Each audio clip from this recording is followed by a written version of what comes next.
Welcome to How Preschool Teachers Do It.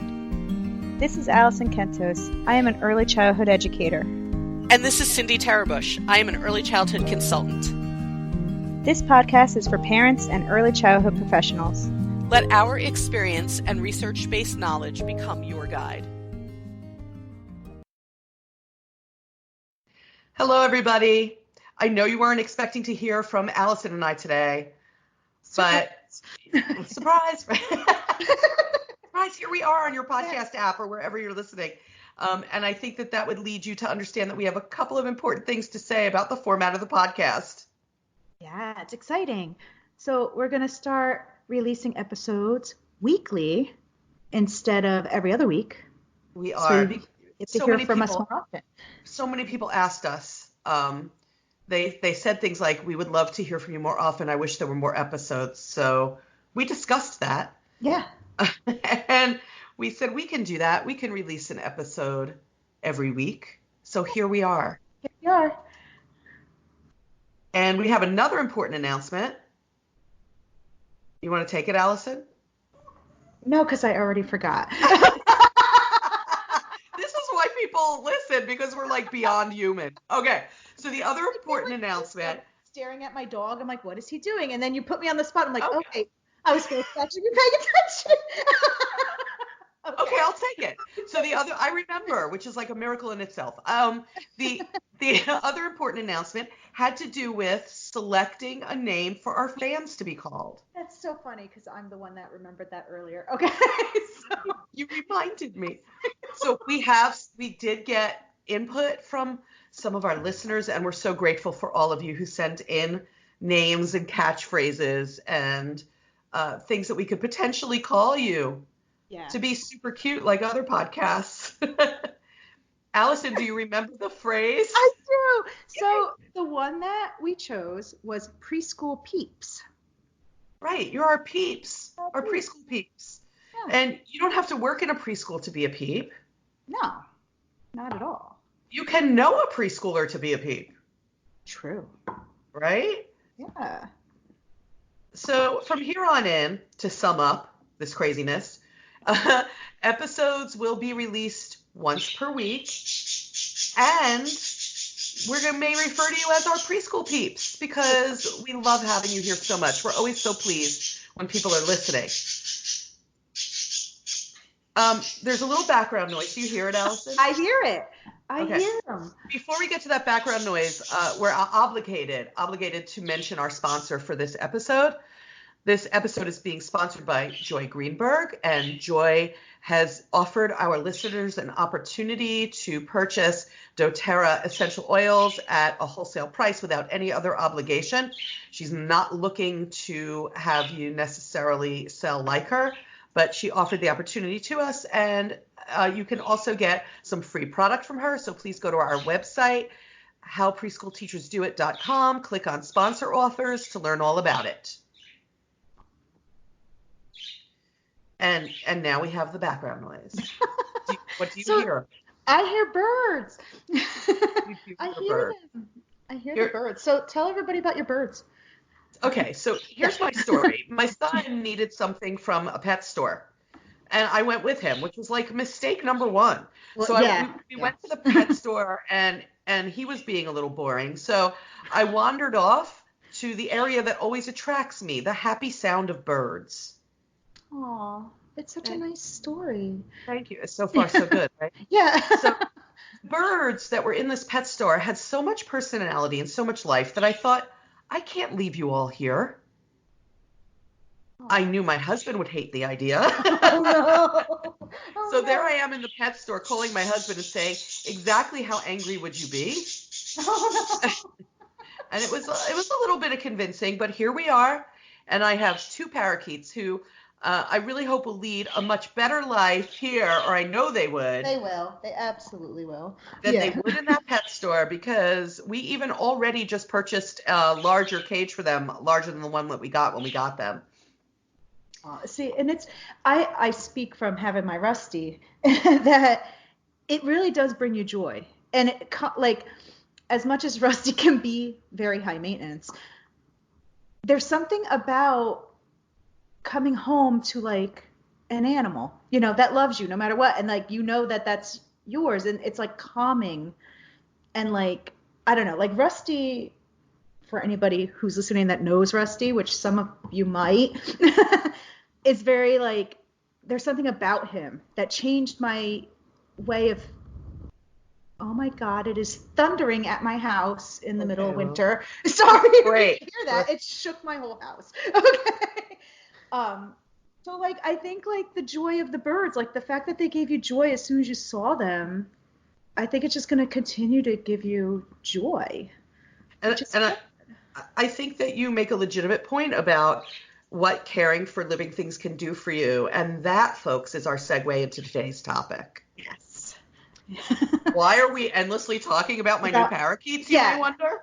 And because anybody who knows me knows that I could talk about Rusty for about 4 days with nonstop. I could talk about my dog. But I do have an important point to make about young children and living things. And when I say living things, I don't necessarily mean a pet. No. It can also be a plant. Plant. Right? Something really simple like a plant. But there's great value in having children help you to care for living things. And with the adoption of my new pets, we thought it would be a good time to talk about what children get from, how they benefit from helping you to take care of either a pet you may have or a pet you may get, or even something like the plants that you may have, indoors or outdoors. Doesn't even matter. Right. Could be indoor, you're right, indoor or outdoor plants. I feel like it teaches them not only responsibility of taking care of things, but I think it teaches them like routine, and I think it's important for children to have routine, even if it's like every day after you eat breakfast, you need to water this plant or it's not going to thrive, Yeah. And that whole thing about it not thriving is important. Young children are very egocentric, which means they only see the world from their own point of view, and they really only look out for themselves. And one of the things they need to learn is empathy and compassion, and that social emotional development is what they need to learn. Yeah. Even taking care of plants helps to teach them that someone other than themselves or something other than themselves needs things. Right. Right. And what does it need? Because it's different for everything that you take care of. A dog needs something different than a bird, and a bird needs something entirely different than a plant. So. But any of them will do. Any of them will do. But it gets them thinking like outside of like, oh, it's not just me. Right. Right. Now this thing needs things. Yeah. This thing is helpless without me. Right. And so I need to step up to the plate and take some responsibility and help this. Right. I think that that's a tremendous lesson for young children. It's about stepping outside yourself, having compassion, helping those who in need. I think it's the beginning of that lesson of helping other beings. Right, because you can then kind of spread it to other things. You could spread it to like people or the elderly or the community or your school or your things. You need to take care of all of that. And how do you do that? That's right. How do we do it? And we do it by having a routine, like you said. Yeah. And being consistent. Consistent routine, yeah. And taking on responsibility. Yeah. When my kids were little, and they were talking about this when they came over recently and saw the new birds, which I didn't necessarily tell them about. So they were talking about when they were kids, and they were reminiscing about the bird we had when they were young, and this was years ago. So it left such an impression that my children had a whole conversation about the birds that we had back then and what happened with them and how long the one bird lived, which was, we named her Morticia, how long Morticia lived. And, they talked about all that stuff. And both of them, you could see when they are with these birds, they recollect that. They have like a sort of a soft spot for it. They also at some point had a hamster and they had a cat and, they had all that stuff. Me personally, I'm not a plant person. I do not have a green thumb. Oh, but I'm discovering my green thumb. Are you? Yes. Okay. So like I normally am also one that doesn't do well with plants. But just recently, so I have but people continue to give me plants. This is the thing. Okay. So now I have about, like 4 or 5 plants in my windowsill. And they're actually not only surviving, they're thriving now. Wow, good for you. And some of them came back from the dead. Okay, like they were dead like a month ago. And then I was like, you know what? I'm gonna do something different. Like, so now every morning after I wake up and I take my dog out, I make sure I open the curtains up so that they get the morning light. And it became part of my routine to do that. And now they're like blossoming. I'm like kind of surprised, but now it's like my goal to keep them alive. You know? Wow, so, like, good for you. Yeah, so like, all right, we're gonna just keep doing this.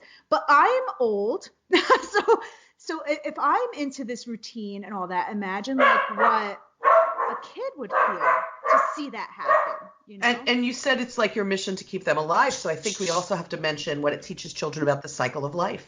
Yes, because I do have a couple that I had to throw away. I mean, yeah, it happens. But I also think like if I was a kid, or even not, like I'm old and I was like, man, I wonder what I could have done differently to keep that one alive. Like, why did that one not survive? And it could have been anything. I don't know, because I'm not really a gardener, but I have no idea. But like for a kid, you can maybe sit there and be like, what could we have done to help that one a little bit more? And sometimes there's nothing you can do. And sometimes there's nothing you can do. And sometimes, you have the opportunity to look at your child and say, well, we took care of this as best we could. Right. And this is, things that live, die. Right. And it's a way for them to learn that lesson without necessarily having to wait for a loved one to die. Right. They'll be familiar with died. Right. One of the things children don't understand about death is that when someone dies, they're never going to see them again. Right. If you have a plant that dies, you don't have that plant anymore. And if you have a pet that dies, you don't see that pet anymore. So it's really them learning, what does the word death mean? Right. And it is difficult. Trust me, I lost one of my pets 2 years ago, and I still am sad about it, okay? So but I also think he was my first pet that I ever had. I didn't have pets growing up. My mom did not want any pets in the house. She was, kind of scared of animals and stuff. So having the very first one that passed away was incredibly difficult to deal with. And I was an adult. So I think if I had that experience as a kid and had my parents help me through it, it would have been easier maybe to deal with. I would have had the coping mechanisms already to deal with it. But I didn't have that as a kid. So like it was hard. It would have been a valuable lesson maybe from the time that you were little. I wish I had it. I do wish I had it when I was little. But well, what are you going to do? I can't go back. Yeah. No. So when I was young, and I'm going to date myself now. If you're saying you're old, I cannot imagine what I am, because I am older than Alison. And I'm going to date myself. For those of you who are listening who can relate to this, when I was a kid, there was a big trend, pet rocks. Oh, pet rocks. Okay. Pet rocks. I don't know if you were among us during that trend, Alison, or if you were too young to remember. I was young, but I kind of remember this because I think as a kid I was like, oh, I really want one of those, but like, I never got one. Yeah, pet rocks. That was a little insane, and not that I don't appreciate the pet rock people. If you're listening, I really do. It was a big trend, but it unfortunately doesn't teach children everything there is to know about pets. Right. So please don't default to, oh, the heck with it, we'll just get a pet rock. Well, okay. Cindy and Alison said get a pet. We're gonna get a rock. No, don't do that. But they are like the kids now have those fancy like little things. Like I know one of the kids in my class brought in, I don't know what they're called. Are they called Tamagotchis? Yes, Tamagotchi. Okay. All right. Now they bring those in. Those also don't really teach them just because different. If they die, they die. I mean, there's no like So what? You throw And it then in the bottom of the toy chest and you move on. Like, yeah, you get another one. You get another one. It's. Plants Yeah. are better. Plants are better. Yeah. If you have a garden outside, they can help you garden. And you have Yeah. to remember their age and what they can possibly do and not do, and their attention span. Oh And my God, do you hear that? I do hear that. That's major thunder you're having there. We're losing our attention span is what's happening. December. Oh, I All shouldn't say that. Anyway. No, it's not December. It's January. Yeah. Goodness. All right. Why? So we're losing our attention span. But Anyway, you do have to remember the developmental age of your children, which is not necessarily their chronological age. Right. And honestly, if you're doing something like gardening and taking care of a plant and they're really young and all they do is help you pour the water in every day, that's enough. Yes. It's enough. And as they get older, you add to the responsibility. Right.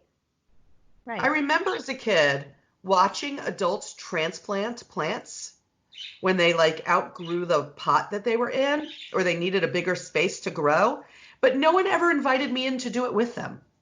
Right. Yeah, because my dad was a big gardener, big time gardener, but I don't remember actually doing it with him. I remember watching him, but I don't remember actually digging the soil or maybe I helped him hold the hose or something, but there was no major connection to it. It wasn't like my plant, it was they were his. So here's what I think we're saying. I think we're saying to people, there's great social emotional value in having children help you to take care of something that's living. In fact, so much so that in the environmental rating scales that preschools use as their measures of high quality practices, one of the requirements for a higher score in science and nature is that you have a living thing in your classroom. And when I go into classrooms, a lot of people they'll have plants or they'll have a fish, stuff like that. That's relatively easy to take care of in that sort of group setting. Yeah. But we're saying it's important for them to help you to take care of something that's living and to have conversations with them about it so that they understand the seriousness of doing that these plants or these pets or whatever you've got, this fish is not going to survive without us. We need to do this. The fish can't feed themselves. I will sometimes say to little children in a classroom where there's a fish, I'll say to them, why are you feeding the fish? Why do we feed the fish? And they'll say things like, because they're hungry. Yeah. And I say, yeah, because they're hungry and they can't feed themselves. They need us. Yeah, they're relying on you. Right. They need us. Yeah. And sometimes other people need us. And sometimes people in our class need us to do something nice. It can be a whole lesson. Yeah. So, really think about what is feasible for you, either in your classroom or your home, wherever you're listening to this. What living thing is feasible for you to involve your children in the care of? Yeah. And if you're not sure, you could start small. We're not saying go out and buy a dog. No, I'm not saying that at all. Start small. And, even if you're not sure how it's going to go, just start with a plant. You could buy a plant at the supermarket, with your kid and say, let's buy this. We're going to take care of it and then see how it goes. And even that, if you realize hey, this is working really, really well, you could always then move on to something a little bit bigger. Right. Now we're going to get a fish because you took care of your plant so well. Now I know you're responsible. Now we can move on and take care of a fish or a hamster. I also wonder this, if from the time they are early learners, when they're really little, if you involve them in the care of something really simple, and then as they get older, you get more complex things maybe. Maybe you get a cat or a dog or something like that. I wonder if the children will be more willing to help with that animal because they've been helping with things from the time they were 2 years old. I wonder that too. I bet you they would, but I mean, I don't know. I didn't have that when I was a kid. I didn't have a dog or a pet, but I don't know. I imagine they would be because it will then just kind of become ingrained in them to care for other things. One would think. We're at almost 20 minutes, and in the beginning announcements, we didn't say we were going longer. We said we were going more often. Oh, okay. I think what we should do is kind of wrap up. Okay. And say to people that we really hope, Alison and I really hope that the releasing episodes every week is helpful to you and that you enjoy that. We also want to invite you to let us know if there's anything else you would like us to do. Again, we're doing this because people asked us to. All you need to do is go to our website, howpreschoolteachersdoit.com, fill out the contact form with your requests, and let us know. And while you are busy doing that, or even if you don't, please rate us with 5 stars and a good rating. Yeah. We appreciate Because that really helps us helps in us all out. the listings. Yeah. Yeah. Helps us a lot. Yeah. Okay. I think we're signing off, Alison. All right. Bye, peeps. Bye, peeps. Till next time.